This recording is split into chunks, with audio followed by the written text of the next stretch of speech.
I'm at a point in my life where I am completely fine crying in a movie. Great. I'm with you.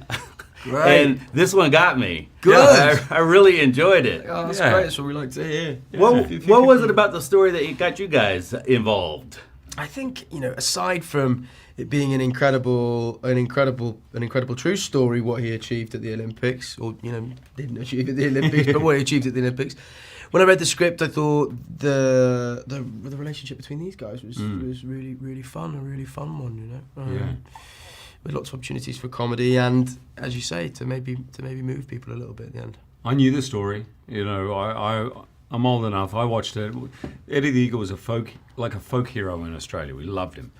And when I read the script, that's when I discovered what he truly overcame. And that's what's he's surprising. Eddie is surprising. I mean, what he did at the Olympics is surprising. What he overcame, it's a real underdog story. He really had battles. No one believed in him, and he just would not give up. And that dogged determination mixed with he's funny too, and he doesn't take himself too seriously. It's a winning combination, and you're just so rooting for this character, I think. A lot of people, though, won't be familiar with this story. I mean, it happened a while ago, and it is a true story. How do you describe Eddie the Eagle? How do you describe Eddie the Eagle? I mean, Eddie the, as a soundbite, I don't know. It's an underdog story about a young man who was told that he absolutely did not have what it takes to be an Olympian, and that was his dream. And against all the odds, defying what lots of people told him, he went and he worked, and he wasn't the best, but he got there and he did it. He did it in 1988. You did.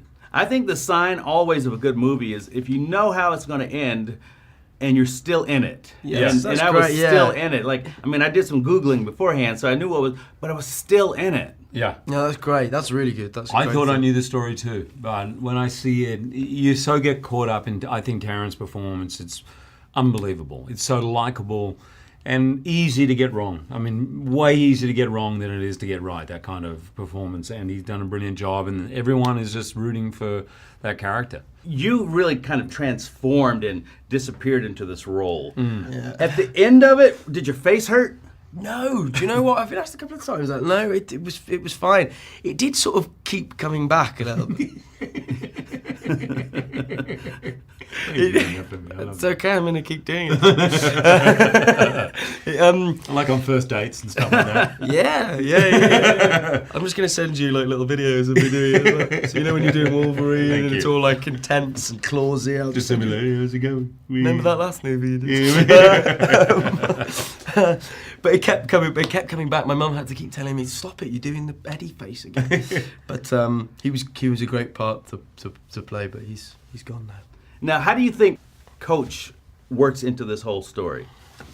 Or not Coach? Yeah, he's really not a coach. I think another great aspect of the story is sort of the secondary sort of storylines of this friendship, very reluctant friendship of two guys who in ways are completely different, but actually they've both been discarded. They're both really sort of on the outside, struggling, and they somehow coming together. They bring out the best in each other, and it's a great story of friendship and having someone that believes in you at the end of the day. At any point, did anyone attempt actual jumps, 40, 60, 90 meters? I mean, I talked a bit of a game, but in actual fact, it's no way.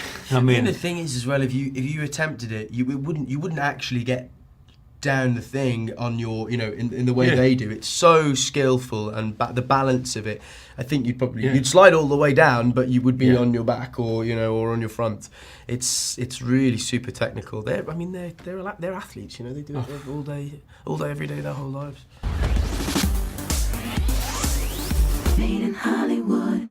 Thanks for watching this interview. As always, don't forget to subscribe and let us know what you think in the comment section below.